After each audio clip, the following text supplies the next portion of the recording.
Assalamualaikum warahmatullahi wabarakatuh. Di tanah Jawa yang diselimuti kabut dan doa leluhur, ada kisah yang tak pernah benar-benar hilang. Kisah tentang kelahiran yang tak sepenuhnya dari dunia ini. Di sebuah desa kecil yang dikelilingi hutan bambu dan suara gamelan malam, seorang perempuan muda bernama Sari menunggu detik kelahirannya. Tapi bukan kebahagiaan yang datang terlebih dahulu, melainkan tanda-tanda aneh yang membuat seisi kampung bergetar dalam ketakutan. Sejak usia kandungannya 7 bulan, mimpi-mimpi buruk menghantui malam Sari. Ia melihat bayangan kecil berkulit pucat, berjalan di antara bambu sambil tertawa lirih, memanggil namanya dalam bahasa yang tak ia mengerti. Para tetua desa menyebutnya Bajang, roh anak yang meninggal sebelum waktunya. Terkutuk karena dosa orang tuanya, tapi juga haus akan kasih yang tak pernah sempat ia rasakan. Suami Sari, Raka, mencoba menenangkan istrinya dengan doa dan air dari sendang keramat. Namun setiap malam menjelang bulan purnama, lilin di rumah mereka padam sendiri, dan suara langkah kecil terdengar dari bawah dipan bambu tempat Sari beristirahat. Orang-orang mulai berbisik. Dukun bayi tua Mbah Suminem, yang terkenal mampu menangani kelahiran aneh, dipanggil untuk berjaga. Namun dalam hatinya Mbah Suminem tahu, malam itu bukan kelahiran biasa. Ada sesuatu yang menunggu ikut lahir bersama tangis bayi di dalam rahim Sari. Sesuatu yang bukan dari dunia manusia. Dan ketika azan subuh bersahutan dengan suara tangisan pertama yang menggema dari rumah itu, tak ada satupun warga desa yang berani keluar dari rumahnya. Karena mereka tahu malam itu bukan hanya bayi yang lahir, tapi juga roh Bajang yang kembali mencari wujudnya. Di lereng selatan Gunung Merapi tersembunyi sebuah dusun kecil bernama Kemuning. Dusun itu tidak tercatat jelas di peta karena letaknya jauh dari jalan besar. Untuk sampai ke sana, orang harus melewati hutan bambu dan sungai kecil yang airnya selalu dingin, walau di musim kemarau. Di dusun itulah kehidupan berjalan lambat. Tanah subur, udaranya sejuk, dan warganya hidup dari bertani serta beternak kambing. Tapi di balik kesejukan dan ketenangan itu, ada sesuatu yang tidak tampak oleh mata biasa. Orang tua di sana masih memegang teguh adat lama. Mereka percaya setiap tempat punya penunggunya, dan setiap kelahiran atau kematian harus disambut dengan ritual agar tidak mengusik dunia gaib. Hutan bambu di tepi dusun dipercaya menjadi tempat bersemayam roh anak-anak yang meninggal sebelum waktunya, makhluk yang disebut Bajang. Ini bukan setan sepenuhnya, tapi juga bukan manusia. Ia bisa menyerupai anak kecil yang tertawa di malam hari, atau kadang menampakkan diri dalam wujud bayangan kecil yang menatap dari balik pohon. Cerita tentang Bajang sudah lama menjadi legenda di Kemuning. Dulu ada seorang ibu yang meninggal setelah melahirkan bayi tanpa pusar. Bayinya hanya hidup 1 malam lalu lenyap, dan sejak itu setiap malam terdengar tawa anak kecil di sekitar rumah itu. Warga menganggap rumah itu terkutuk. Namun waktu berlalu, dan generasi baru tumbuh tanpa banyak mempercayai kisah-kisah tua. Salah satunya adalah Sari, gadis desa yang tumbuh menjadi perempuan lembut dan pekerja keras. Ia menikah dengan Wanto, pemuda sederhana dari desa sebelah. Wanto dikenal rajin dan jujur, meski sering dianggap keras kepala karena tidak percaya hal-hal gaib. Setelah menikah, mereka memutuskan tinggal di rumah peninggalan orang tua Sari. Sebuah rumah kayu dengan dinding anyaman bambu, berdiri tak jauh dari hutan. Rumah itu tampak biasa, tapi bagi orang-orang tua, tempat itu menyimpan jejak masa lalu. Dulu, Ibunda Sari melahirkan di rumah itu. Namun salah satu anak kembarnya meninggal dalam kandungan. Mayatnya tidak pernah ditemukan, hanya ari-ari yang dikubur di bawah pohon pisang belakang rumah. Sari tidak pernah menganggap itu penting. Ia hanya ingin hidup bahagia bersama suaminya. Hari-harinya diisi dengan mengurus kebun cabai dan menenun tikar pandan. Pagi hari ia menjemur hasil panen. Sore menjelang maghrib ia menutup jendela karena angin gunung membawa dingin yang menggigit tulang. Kadang suara jangkrik dari hutan menyatu dengan desir bambu yang saling bergesekan. Semua terasa biasa. Hingga suatu hari kabar gembira datang. Sari mengandung, kabar itu disambut bahagia oleh warga. Bidan desa berkata usia kandungan baru 3 bulan. Tapi janin tampak berkembang cepat. Wanto semakin rajin bekerja di sawah, menyiapkan segalanya untuk menyambut anak pertama mereka.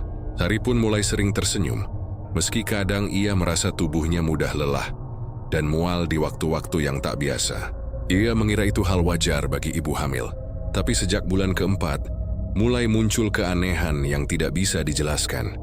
Setiap senja, tepat saat azan maghrib berkumandang, Sari merasa seperti ada yang mengintai dari luar rumah. Kadang dari celah jendela bambu, ia melihat bayangan kecil melintas cepat, seperti anak kecil berlari di halaman. Awalnya ia mengira itu anak tetangga yang bermain, namun ketika diperiksa, halaman kosong. Hanya dedaunan pisang bergoyang pelan, dan udara terasa lebih dingin dari biasanya. Suatu malam, saat Wanto tertidur, Sari terbangun karena mendengar suara seperti tawa kecil dari dapur. Ia pandang kiri perlahan menyalakan lampu minyak dan melangkah dengan hati-hati. Dapur sepi, tapi di lantai dekat tungku, ada jejak kaki kecil basah seolah baru selesai bermain lumpur. Ukurannya tak lebih besar dari genggaman tangan. Tubuh Sari merinding, tapi ia mencoba menenangkan diri. Mungkin anak-anak lewat siang tadi, gumamnya. Ia pun menghapus jejak itu dan kembali ke kamar. Namun sejak malam itu, suara-suara aneh semakin sering terdengar. Kadang suara langkah kecil berlari di atap, kadang seperti seseorang berbisik di dekat telinganya, menyebut namanya pelan, Sari. Dengan nada yang lembut tapi dingin, ia tak berani menceritakan pada Wanto, takut dianggap berhalusinasi. Malam Jumat Kliwon pertama setelah kehamilan itu, Sari bermimpi aneh. Dia berdiri di tengah hutan bambu, dikelilingi kabut putih. Dari kejauhan muncul seorang anak kecil tanpa wajah. Tubuhnya abu-abu, tangannya menggenggam tali ari-ari yang basah. Anak itu mendekat, lalu berkata dengan suara lirih namun jelas, "Aku ingin lahir, Bu. Ku sudah lama menunggu." Sari terbangun dengan napas terengah dan tubuh berkeringat. Saat menatap jam dinding, jarumnya berhenti di angka 3 dini hari. Di luar rumah, suara bambu bergesekan seperti orang berbisik. Ia memegang perutnya. Janin di dalamnya terasa berdenyut kuat, seolah menendang dari dalam dengan amarah. Keesokan paginya, Sari menceritakan mimpinya kepada Mbah Karmi, seorang dukun beranak yang sudah menolong kelahiran banyak anak di desa itu. Wajah Mbah Karmi seketika berubah pucat.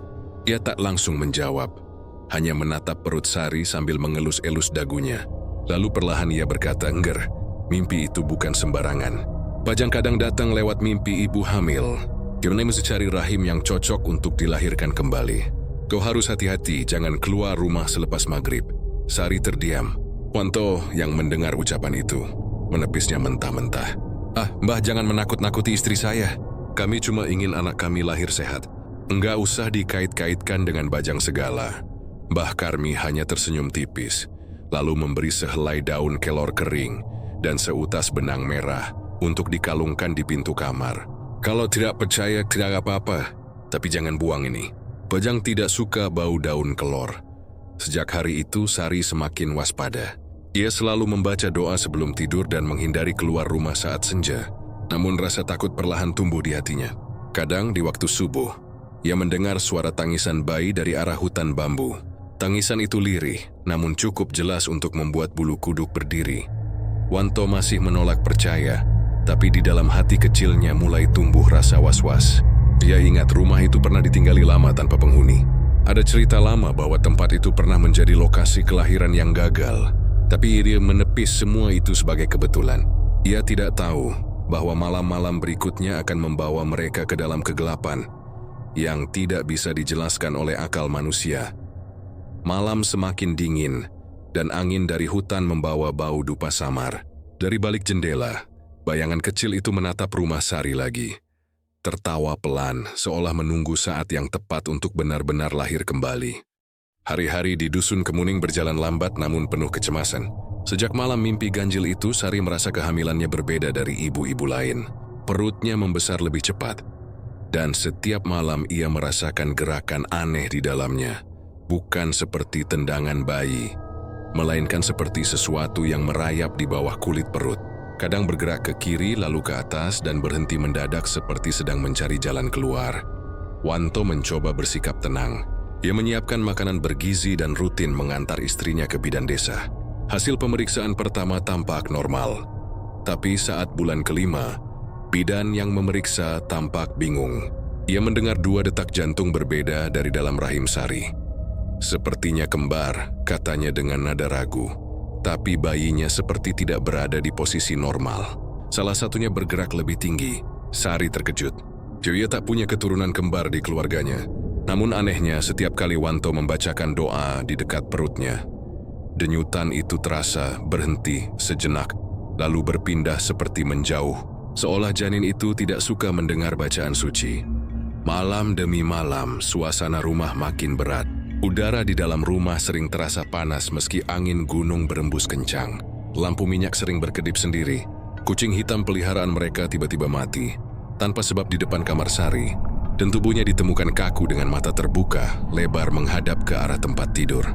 Mbah Karmi datang menengok setelah mendengar kabar dari tetangga. Begitu ia masuk, aroma anyir tercium kuat, seperti darah bercampur dupa. Dwi berjalan pelan ke arah kamar Sari, dan berhenti di depan pintu. "Enggar, selama ini kau bermimpi apa saja?" tanya Mbah Karmi dengan suara lirih.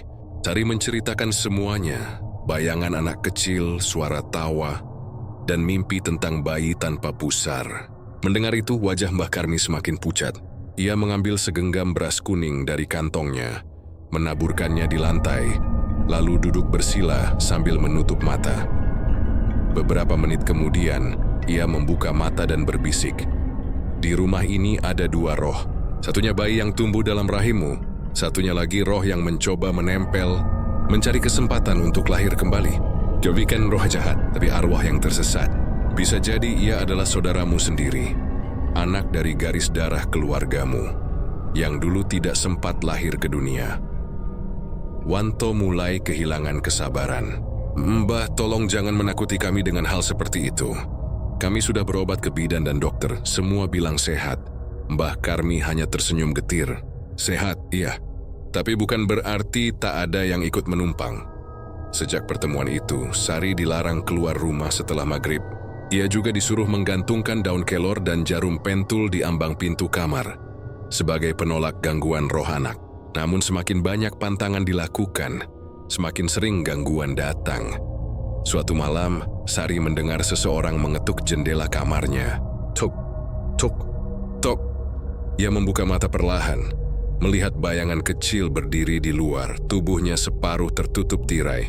Dari celah itu tampak matanya yang besar berwarna merah, dan senyum kecil di wajahnya yang pucat. "Bu, aku ingin masuk. Aku kedinginan." Suara itu lembut seperti suara anak berumur 2 tahun. Sari berteriak. Wiwanto berlari menghampiri dan menyalakan lampu minyak, tapi tidak ada siapapun di luar. Hanya tanah basah dengan jejak kaki kecil berlumpur. Mengarah ke sumur belakang rumah, esok paginya warga geger.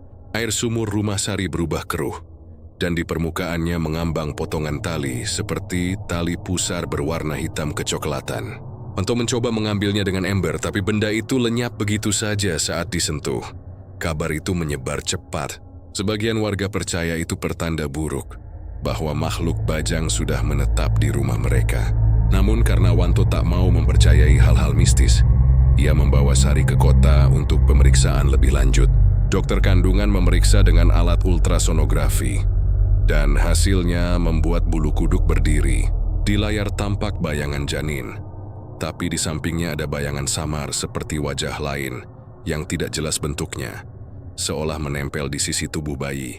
Dokter hanya berkata pelan, "Mungkin efek pantulan alat, tapi sebaiknya ibu banyak berdoa." Bayinya tampak sehat, tapi ada sesuatu di sekitarnya yang sulit dijelaskan. Dalam perjalanan pulang, Sari diam. John menatap keluar jendela sambil mengusap perutnya, lalu berbisik lirih. "Dia tidak suka kalau aku pergi jauh dari rumah. Dia ingin di sini." Wanto menatap istrinya dengan bingung, tapi tak berani bertanya. Malamnya, suasana makin mencekam. Angin membawa bau amis yang menusuk. Ayunan bambu di ruang tengah bergoyang sendiri meski semua jendela tertutup. Di dalam kamar, Sari duduk memandangi bayangannya di cermin. Dari pantulan itu, ia melihat sesuatu berdiri di belakangnya.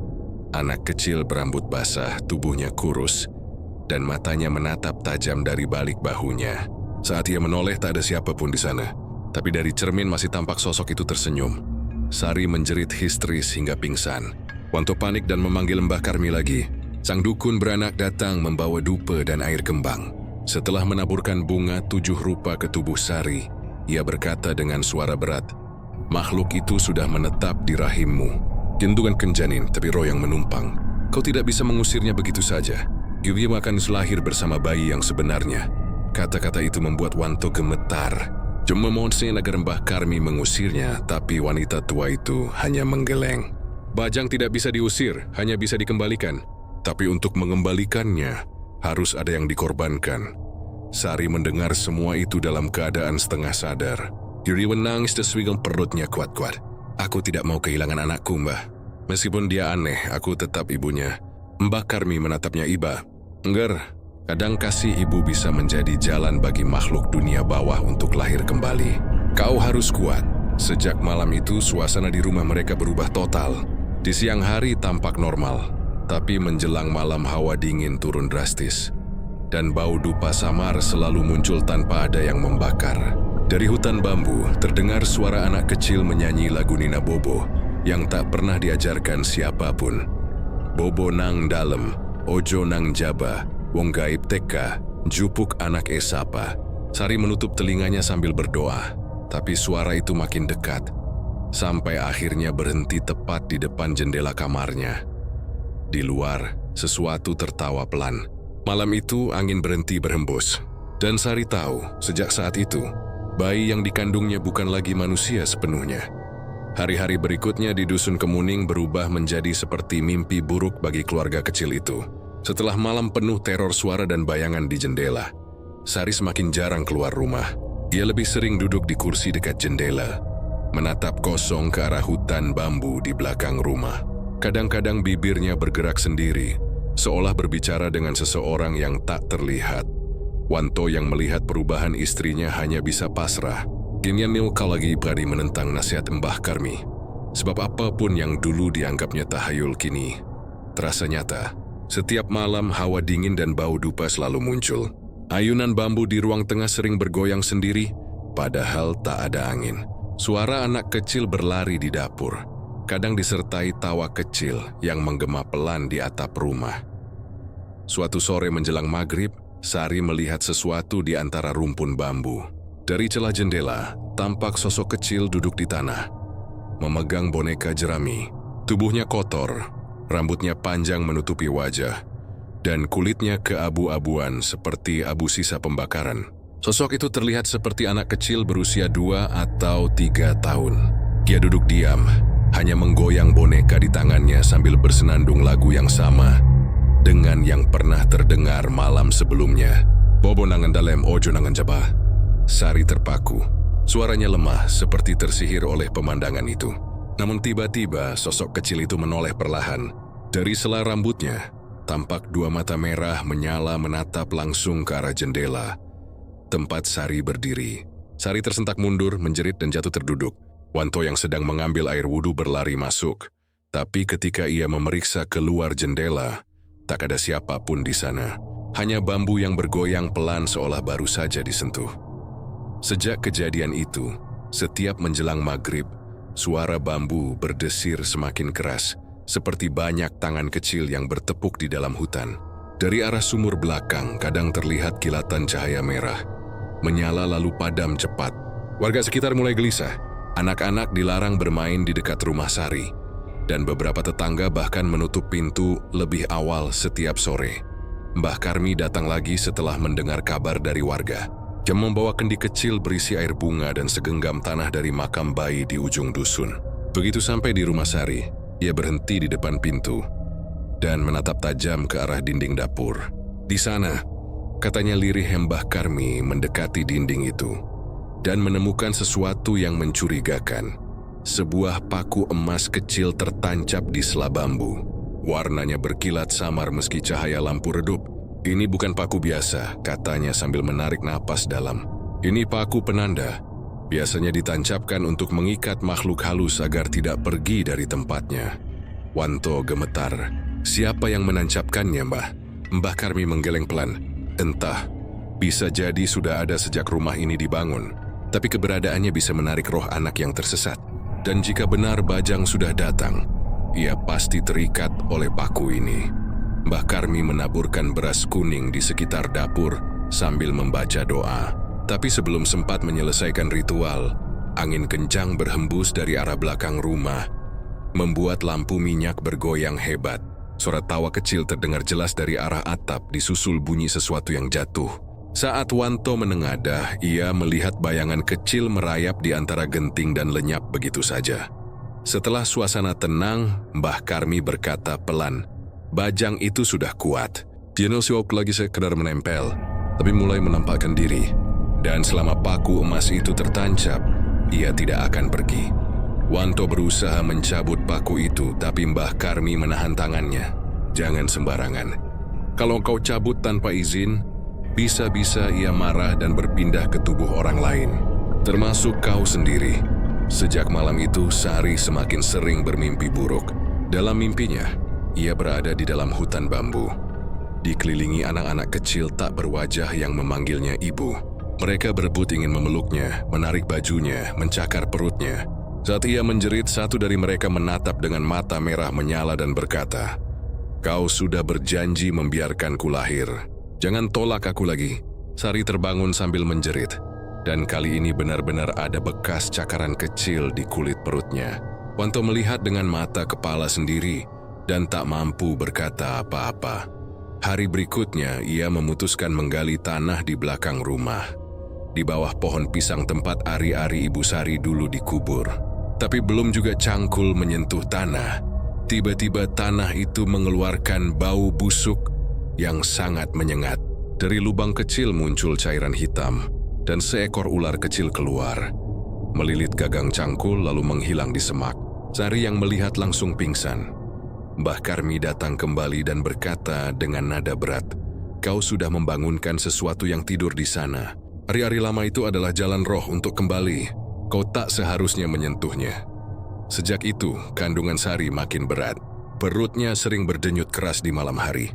Kadang ia merasakan jari-jari kecil mencengkeram dari dalam, membuatnya menjerit kesakitan. Tapi di sela rasa sakit itu, ia juga mendengar suara lembut, seperti anak kecil memanggil ibunya. "Bu, sabar ya. Aku mau keluar cepat." Saat mata Sari menetes, ia tak tahu apakah dia harus takut atau bahagia. Dalam hatinya, rasa sayang dan ngeri bercampur menjadi satu. Malam berikutnya, Wanto bermimpi melihat dirinya berjalan di hutan bambu. Di tengah kabut, ia melihat Sari sedang duduk bersama seorang anak kecil berkulit abu-abu. Anak itu menatapnya dengan mata merah menyala, lalu berbisik, "Aku akan lahir lewat darahmu juga, ayah." Ia terbangun dengan keringat dingin membasahi tubuhnya. Di sampingnya, Sari masih tidur. Tapi di dinding kamar terlihat jejak tangan kecil berwarna hitam seperti arang, seolah baru saja menepuk dinding dari dalam. Hari-hari berikutnya menjadi lebih mencekam. Setiap pagi, mereka menemukan tanah di depan rumah seperti digali dari dalam, bukan dari luar. Kadang ada mainan kecil terbuat dari jerami dan tanah, tersusun di depan pintu seperti persembahan. Mbah Karmi akhirnya datang dengan keputusan berat. Joyi menatap Sari dan berkata lirih, "Anak itu bukan hanya roh. Jemias lagi wasiat dari darahmu yang dulu tertinggal di tanah ini. Dulu ibumu tidak sempat menanam ari-ari kembarnya dengan sempurna. Kini salah satu di antaranya kembali mencari rahimnya. Ia tidak mau hanya jadi arwah. Dia ingin lahir." Mendengar itu, tubuh Sari lemas. Ia tak sanggup menolak kenyataan bahwa mungkin makhluk yang menemaninya selama ini adalah saudara kembar yang gagal lahir dan kini ingin hidup melalui dirinya. Malam turun dengan cepat. Dari arah hutan bambu, terdengar suara bambu beradu nyaring seperti ratapan panjang. Sari memegang perutnya yang terasa semakin panas dan keras. "Us, aku di sini." Suara itu terdengar jelas kali ini. Bukan dari mimpi, bukan dari dalam hati, tapi dari dalam perutnya sendiri. Angin malam dari arah hutan bambu berhembus dingin, membawa aroma lembab yang menusuk. Rumah Wanto kini seperti rumah yang ditinggalkan roh-roh masa lalu. Tirai jendela bergerak pelan, dan suara ranting bambu beradu menyerupai bisikan panjang yang mengalun di antara desir angin. Sari terbaring di tempat tidur, tubuhnya lemah, wajahnya pucat. Matanya sayu tapi sesekali menatap ke langit-langit, seolah ada bayangan yang bergerak di atas sana. Perutnya kini besar dan keras, namun bukan hanya karena janin yang dikandungnya. Kadang terasa seperti ada dua denyut yang beradu di dalam sana. Satu hidup, satu tak dikenal. Wanto duduk di sampingnya sambil memegangi tasbih pemberian Mbah Karmi. Ia tak lagi berani tidur nyenyak. Setiap kali matanya terpejam, suara langkah kecil berlari di ruang tamu membuatnya terjaga. Terkadang ada suara tawa lirih dari arah dapur, disusul bayangan kecil melintas di dinding. Malam itu Sari bermimpi lagi. Dia berjalan di tengah hutan bambu yang berkabut tebal. Di hadapannya berdiri seorang wanita tua berpakaian putih lusuh. Rambutnya panjang menjuntai hingga tanah. Wajahnya samar, tapi suaranya lembut saat berkata, "Anakmu bukan milik dunia ini, Nak. Ia adalah penagih janji lama." Sari bingung. "Janji apa, Mbah?" "Aku tidak pernah berjanji apapun." Wanita itu tersenyum pahit. "Bukan kau yang berjanji, tapi darahmu yang pernah menolak kehidupan."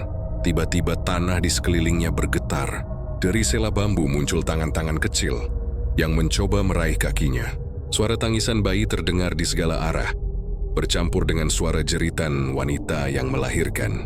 Sari berteriak ketakutan, tapi wanita tua itu mendekat, menyentuh perutnya dan berbisik, "Yang kau kandung bukan hanya daging, tapi juga dendam." Sari terbangun dengan napas tersengal, keringat dingin membasahi seluruh tubuhnya. Di sisinya Wanto sudah tertidur di kursi. Tapi begitu ia menatap dinding, hatinya nyaris berhenti berdetak. Di sana ada tulisan samar dari cairan merah.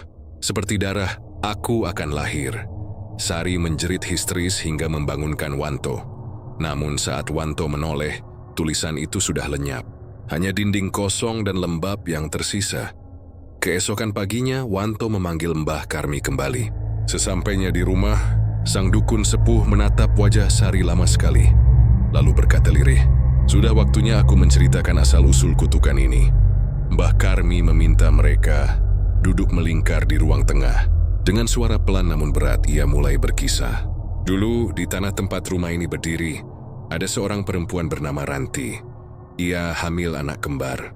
Tapi karena miskin dan tak punya suami, ia mencoba menggugurkan kandungannya. Namun yang satu gagal gugur dan lahir dengan selamat. Sementara kembarannya mati di dalam rahim. Orang-orang bilang, bayi yang mati itu menjadi bajang, roh yang menolak dilupakan. Sejak itu, setiap kali perempuan keturunan Ranti hamil, satu roh dari garis darahnya akan menuntut lahir bersamaan. Jika ditolak, ia akan mengambil jalan sendiri. Wanto tercengang. "Jadi Sari..." Mbah Karmi mengangguk pelan. "Benar, Sari masih satu garis dengan Ranti."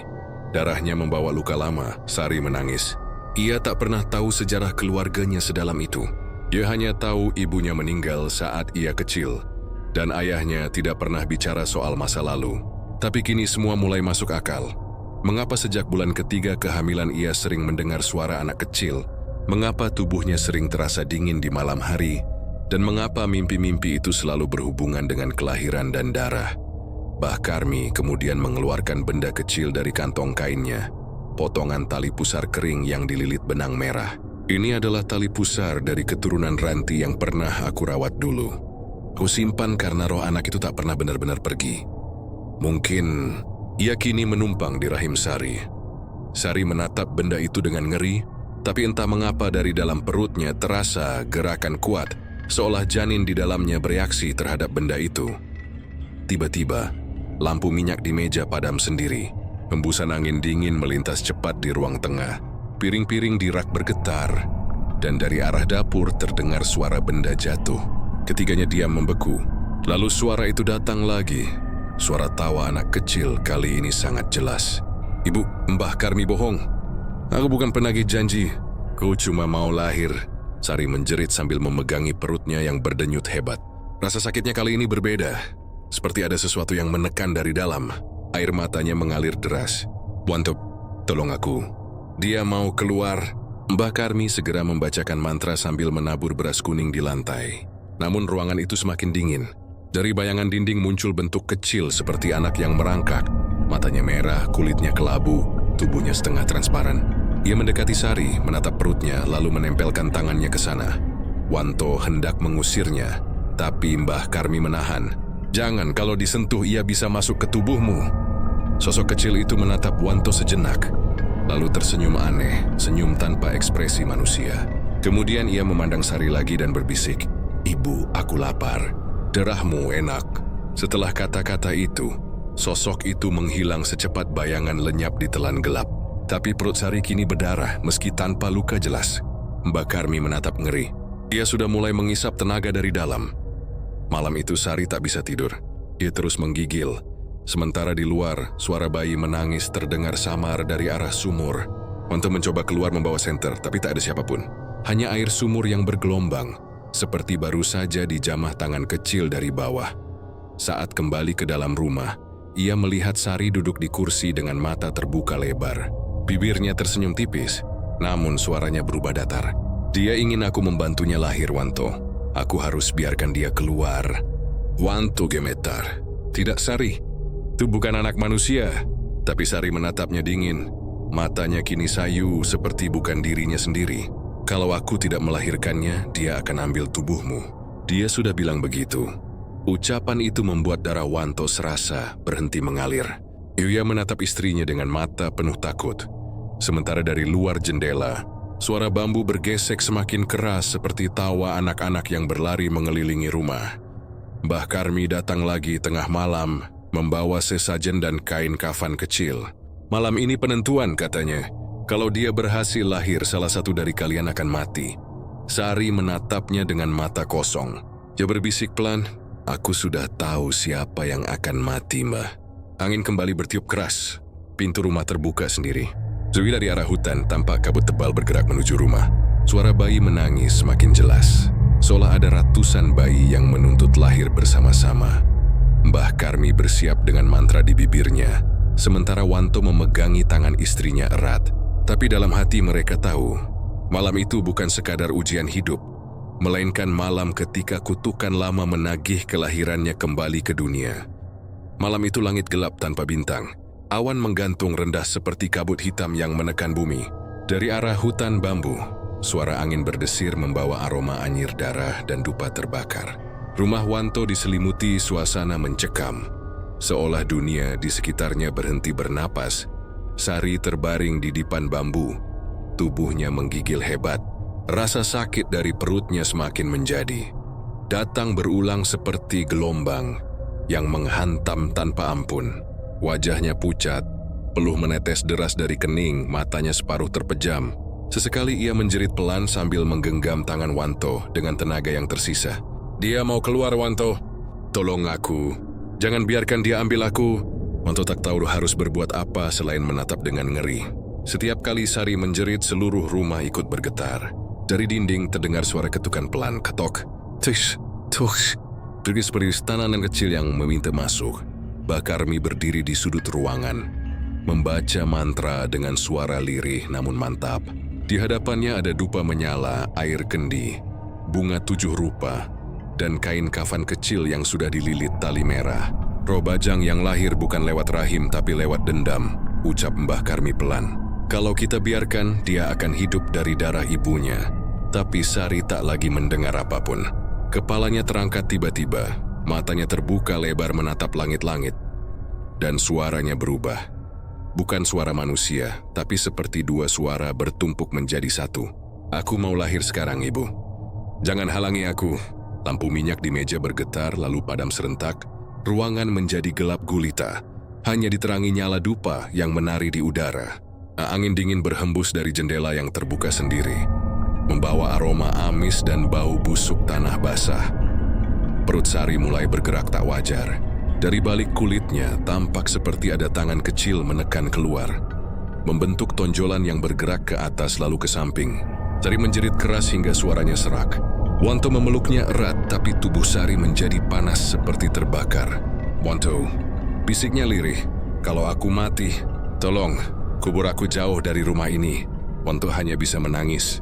Yuya mencium kening istrinya, berharap itu bukan ucapan terakhir. Tapi saat ia hendak menatap wajah Sari, tiba-tiba dari arah perut terdengar suara tawa kecil. Suara bayi, tapi bukan tangisan melainkan tawa yang menyeringai. Tiba-tiba sesuatu menyembur keluar dari tubuh Sari. Darah bercampur lendir mengalir deras ke lantai. Dari genangan itu muncul bentuk kecil berwarna abu-abu, dengan kulit basah dan mata menyala merah. Tubuhnya tidak sempurna. Bagian punggungnya retak seperti kulit ular yang mengelupas, dan di punggungnya tumbuh rambut panjang tipis seperti benang hitam.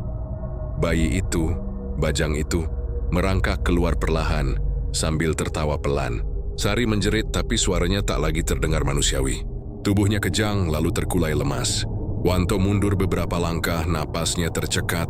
Dia tak sanggup percaya apa yang baru ia lihat. Makhluk itu menatapnya, lalu tersenyum dengan gigi-gigi tajam yang tumbuh tidak rata. "Ayah," katanya pelan, "aku lapar." Mbah Karmi segera mengambil air kendi dan memercikkannya ke arah makhluk itu sambil berteriak mantra. Namun begitu air itu menyentuh kulitnya, makhluk itu menjerit keras, tubuhnya mengepul asap hitam, lalu melesat ke langit-langit dan menghilang. Namun sebelum benar-benar lenyap, diwiswiskakan waya-waya hitam yang menempel di dinding, membentuk siluet anak kecil yang terus bergerak. Sari pingsan. Tubuhnya lemah tak berdaya. Wanto memeluknya erat, tapi Mbah Karmi tahu roh Bajang itu belum pergi. Jadi hanya bermudah tempat. Rohnya belum puas, kata Mbah Karmi. Ia belum menerima kelahiran penuh. Kita harus mengurungnya sebelum fajar, atau ia akan masuk ke tubuh lain. Mereka menyiapkan sesajen di depan rumah, menyalakan dupa 7 warna, dan menggambar lingkaran garam di lantai. Tapi suasana semakin kacau. Di luar suara bambu beradu semakin keras.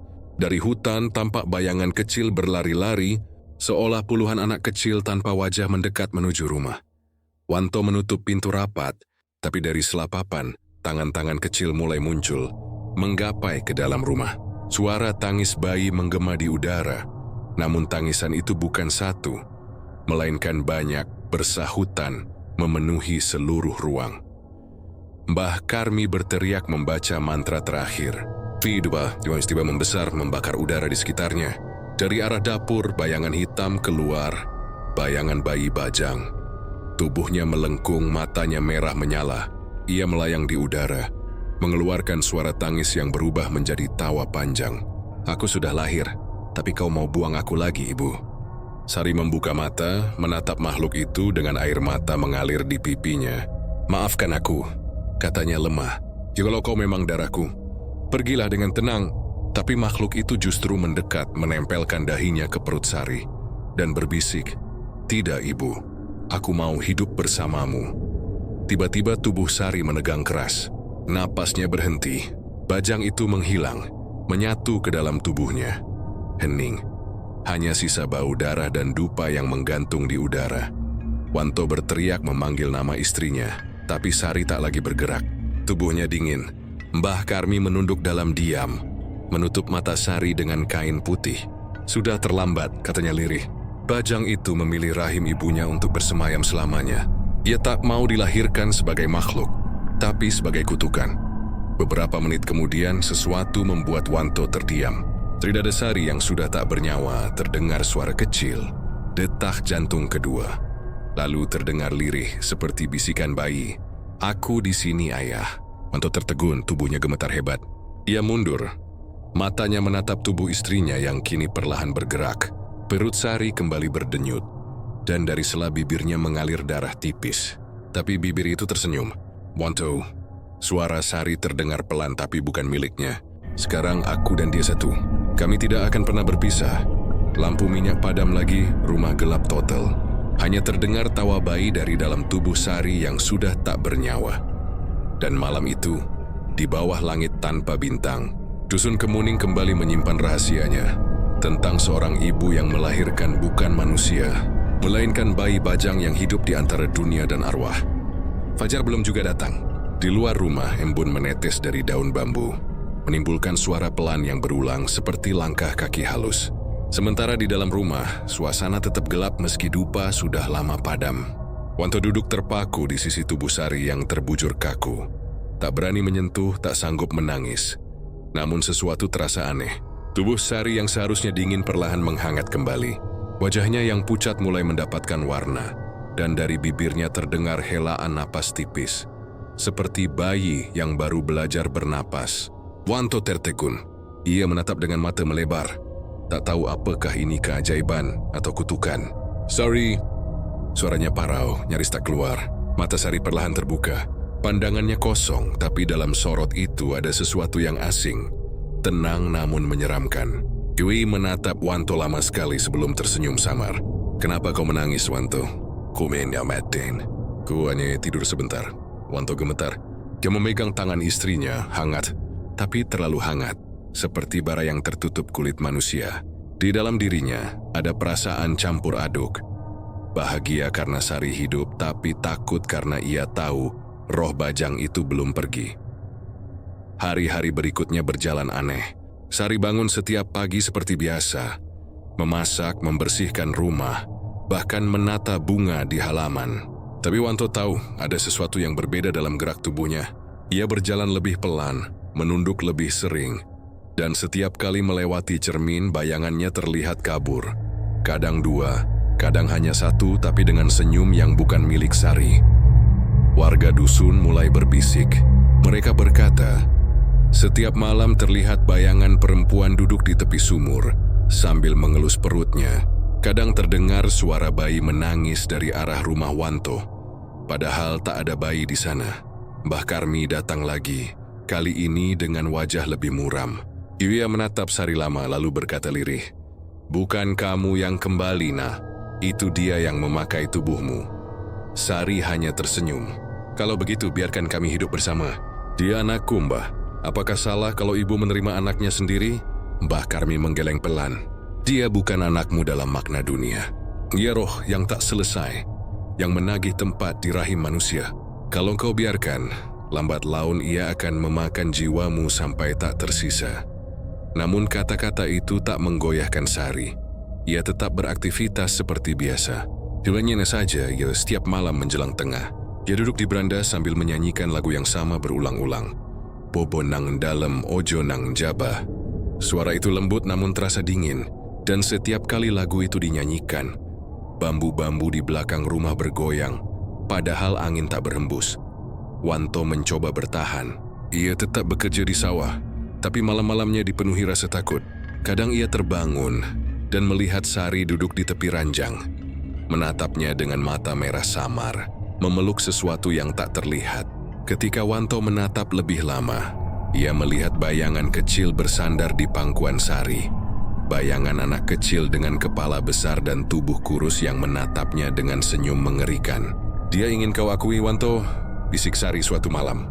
"Kalau kau menolak, dia akan mencari ayah lain." Kata-kata itu menggema di kepala Wanto berhari-hari. Tubuhnya makin kurus, tidurnya tak tenang, dan pikirannya terus diganggu suara bayi yang memanggil, "Ayah, ayah."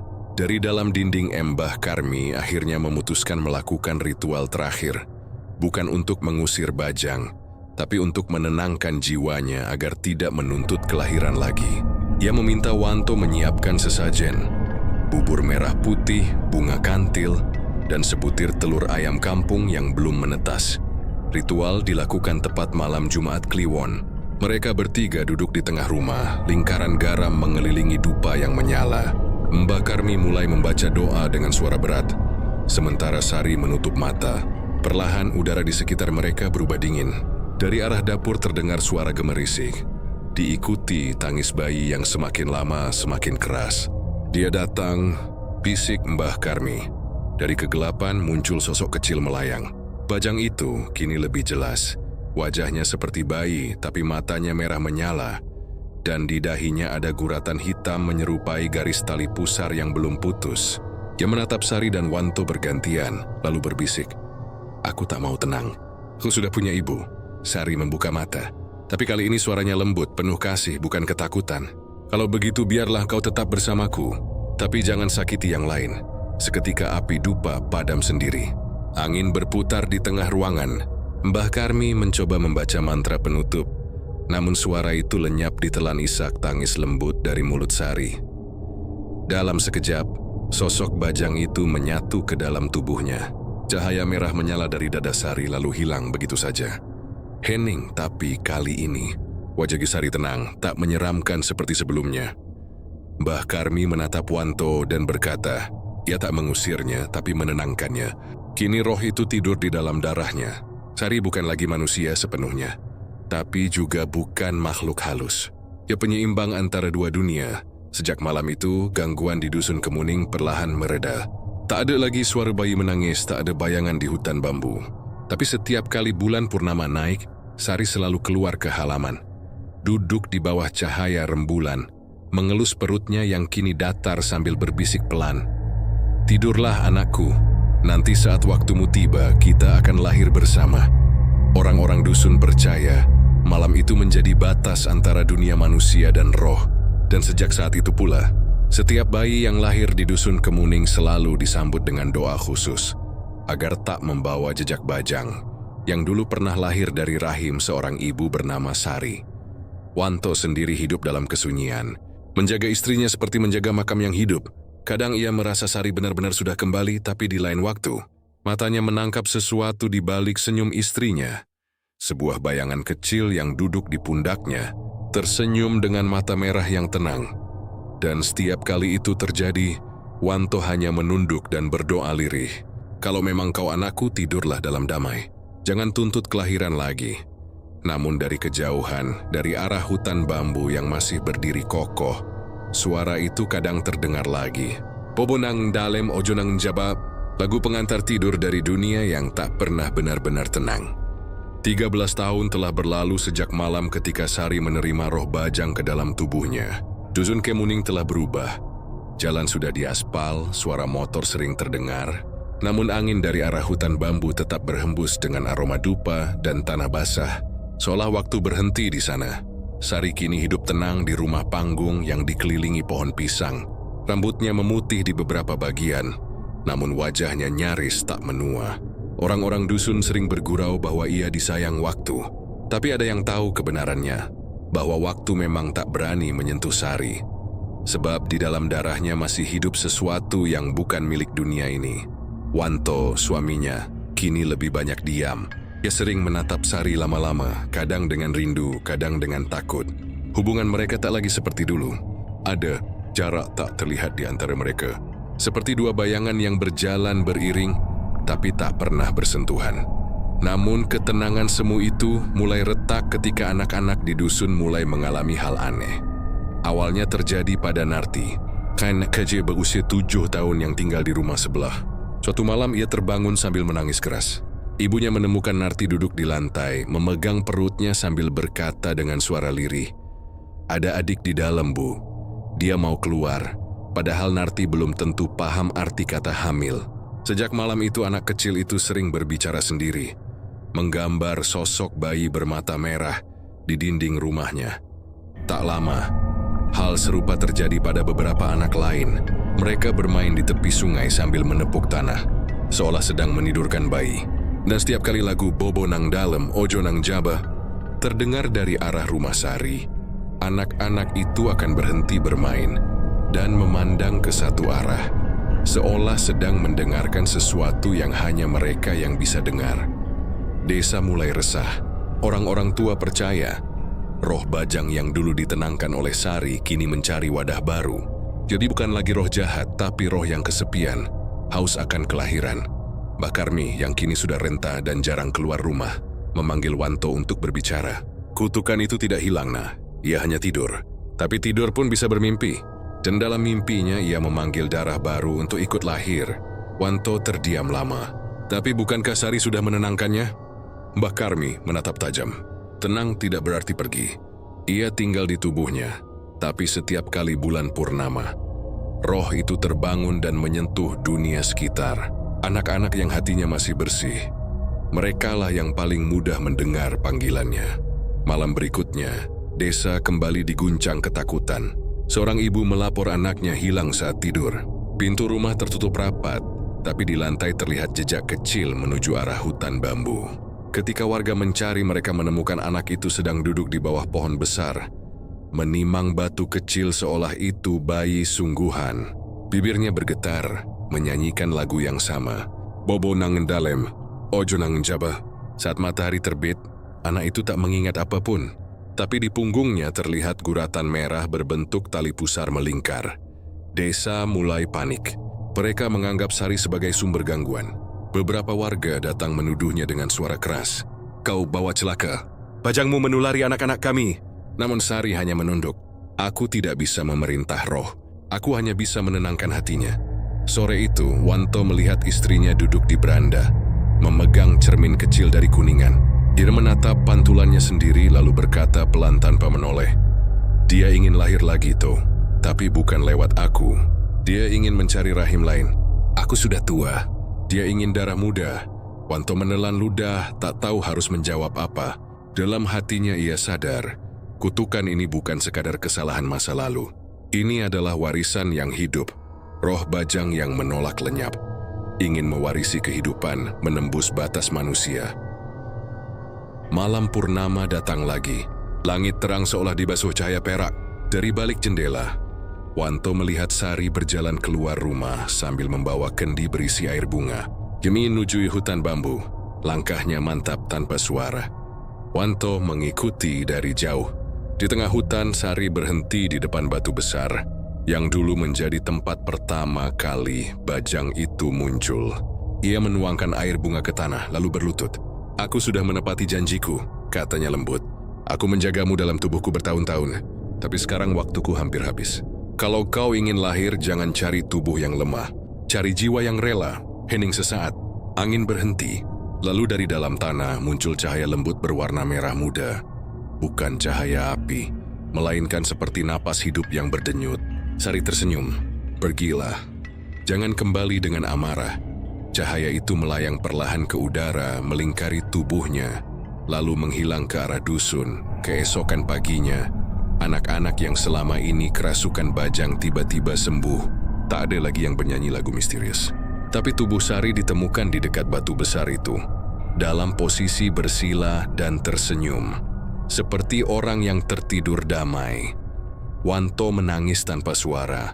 Ia tahu Sari akhirnya menepati janjinya sepenuhnya, menjadi jembatan antara dunia manusia dan dunia roh.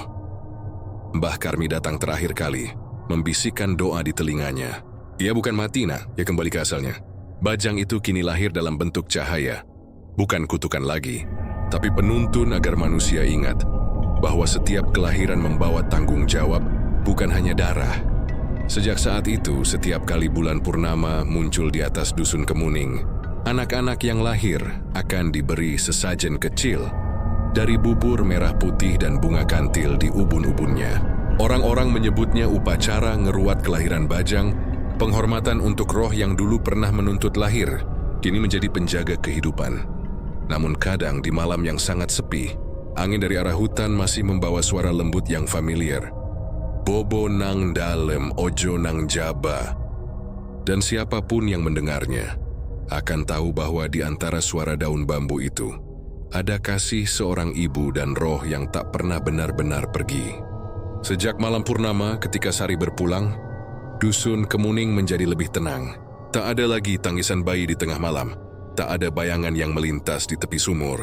Tapi setiap kali kabut turun menjelang dini hari, aroma bunga kantil selalu tercium dari arah hutan bambu, seolah ada yang menebarkan wewangian dari dunia yang tak terlihat. Orang-orang percaya bahwa Sari kini menjadi penjaga kelahiran, roh yang berada di ambang dua dunia, menjaga agar roh-roh bajang tidak lagi lahir dengan dendam, melainkan dengan restu. Di setiap rumah yang melahirkan bayi, warga akan menyalakan dupa dan membacakan doa kepada Ibu Sari penunggu bambu, nama yang kini disebut dengan hormat dan takut. Tapi ketenangan tak pernah abadi. Tahun itu, dusun mulai ramai oleh kedatangan orang luar. Jalan yang dulunya hanya tanah becek kini sudah bisa dilewati mobil. Banyak peneliti dan pemburu spiritual datang karena mendengar cerita tentang roh penjaga kelahiran di Kemuning. Mereka membawa kamera, jimat, dan niat yang tak selalu bersih. Salah satunya bernama Rahmat, seorang pria muda dari kota yang mengaku peneliti tradisi Jawa kuno. Ia datang dengan senyum sopan, menanyakan tentang legenda bajang dan makam Sari. Warga awalnya ramah, tapi banyak yang enggan menjawab ketika Rahmat mulai bertanya hal-hal ganjil. Benarkah roh bajang itu bisa dipanggil? Apakah air dari sumur belakang rumah Sari masih mengandung daya gaib? Kalau seseorang ingin meminta berkah kelahiran, apakah cukup menyalakan dupa di hutan itu? Wanto yang kini hidup sendiri di rumah tua, mencoba menasihatinya.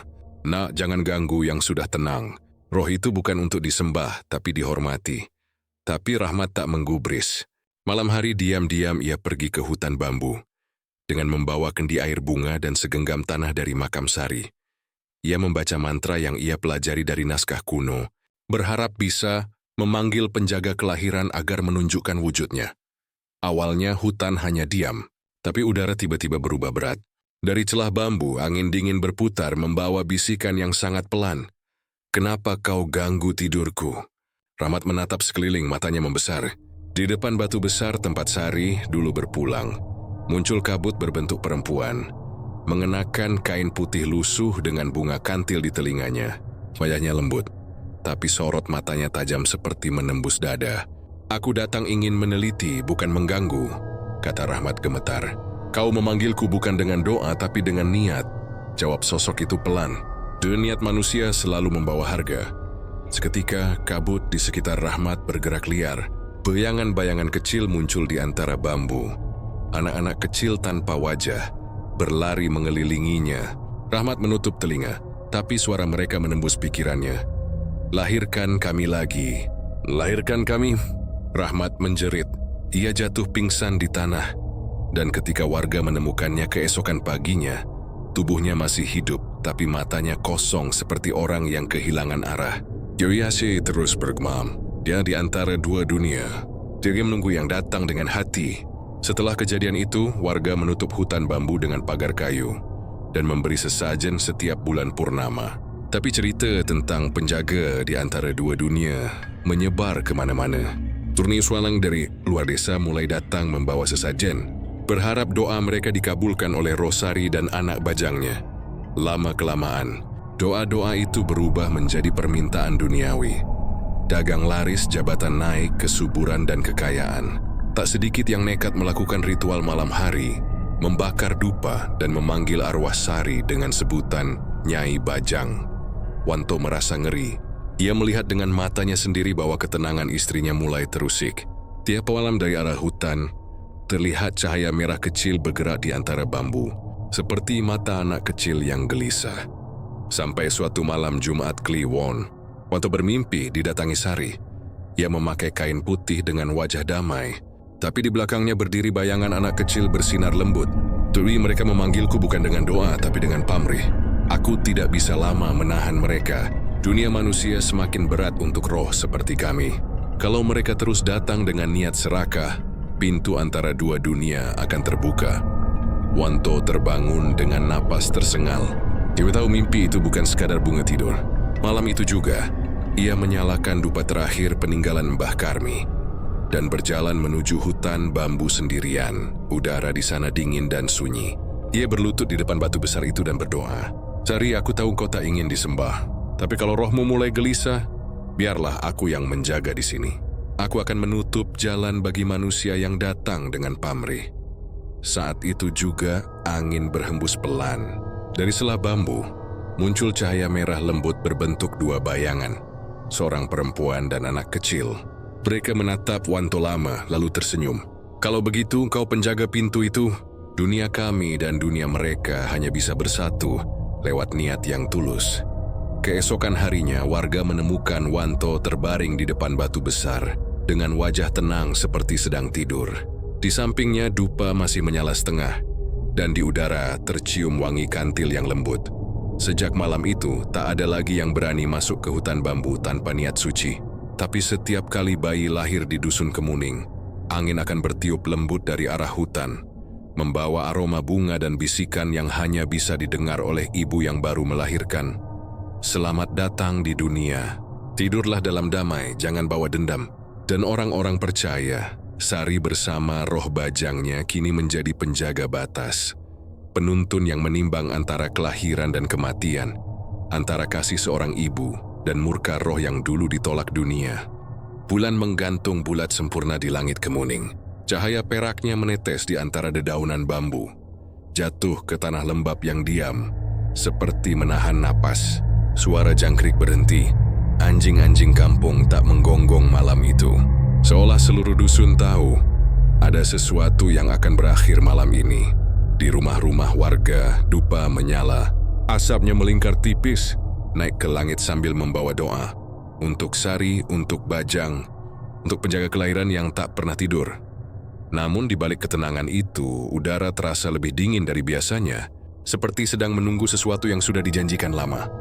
Sejak Wanto berpulang, tak ada lagi manusia yang menjaga hutan bambu. Namun warga masih patuh menaruh sesajen di gerbang kayu, bunga kantil dan bubur merah putih. Seperti yang diajarkan Mbah Karmi dulu, hutan itu kini dianggap suci, tempat pertemuan dua dunia. Tapi malam itu, seseorang datang diam-diam dengan niat lain. Namanya Bayu, pemuda dari kota, cucu salah satu warga yang dulu tinggal di Kemuning. Dia datang dengan rasa penasaran dan keinginan untuk melihat sendiri kebenaran legenda. Ditemani teman-temannya, dia membawa kamera, senter, dan keberanian yang lebih besar dari pengertian. Kalau memang ada roh penjaga, biar yakin mereka, katanya sombong. Pergi Sudari memperingatkan, tapi mereka tak mendengar. Menjelang tengah malam, mereka menembus pagar bambu dan masuk ke hutan. Di sana udara berubah seketika. Cahaya senter mereka tak menembus jauh. Kabut turun perlahan, menelan langkah-langkah mereka satu persatu. Bayu menyalakan kameranya, tertawa kecil untuk menutupi ketakutan. Tapi tawa itu berhenti ketika mereka sampai di batu besar, yang disebut warga sebagai pintu rahim dunia. Di atas batu itu, terlihat bunga kantil yang masih segar. Padahal tak seorang pun meletakkannya hari itu. Dan dari arah belakang terdengar suara lembut seorang perempuan menyenandungkan lagu lama. Bobo nang dalem, ojo nang jaba. Teman-temannya panik. Bayu menoleh dengan senter bergetar di tangan. Di depan mereka berdiri sosok perempuan berselendang putih. Wajahnya lembut tapi cahaya bulan menembus tubuhnya. Di sampingnya berdiri anak kecil yang menatap tajam dengan mata merah bersinar lembut. Kau memanggil dengan mata kamera, bukan dengan doa. Suara itu bergetar seperti datang dari udara. Kau ingin melihat tapi tak siap memahami. Seketika, kamera di tangan Bayu bergetar hebat. Layar berkedip. Di dalam lensa, ia tak lagi melihat sosok perempuan, melainkan dirinya sendiri berdiri di dunia yang lain. Gelap, namun penuh suara tangis bayi dari segala arah. Dia menjerit menjatuhkan kamera, tapi tubuhnya tak bisa bergerak. Salah satu temannya menariknya dengan paksa keluar hutan. Ketika mereka berhasil menembus kabut, Bayu terjatuh lemas. Matanya terbuka, tapi pandangannya kosong. Di pipinya menetes darah dari telinga kanan. Dan di dadanya terlihat bekas guratan seperti bentuk tali pusar. Orang-orang desa menemukannya keesokan pagi. Kamera yang dibawa Bayu masih menyala, tapi saat diputar, hanya memperlihatkan satu hal. Bayangan perempuan berselendang putih yang mengelus kepala anak kecil sambil berkata pelan, "Sudah cukup aku menjaga." Dunia ini tak lagi mendengar doa dengan hati. Sejak malam itu, dusun Kemuning kembali berubah. Hutan bambu yang dulu harum kini mulai layu. Daun-daunnya rontok, dan di tanah hanya tersisa jejak-jejak hitam seperti bekas terbakar. Seorang berada penjaga dunia itu telah pergi. Tapi sebelum kepergiannya, warga sempat melihat satu tanda terakhir. Pada tengah malam purnama berikutnya, cahaya merah lembut naik dari hutan, membentuk dua sosok yang saling menggandeng tangan. Seorang ibu dan anak kecil. Mereka melangkah ke arah bulan, lalu perlahan memudar dalam cahaya putih.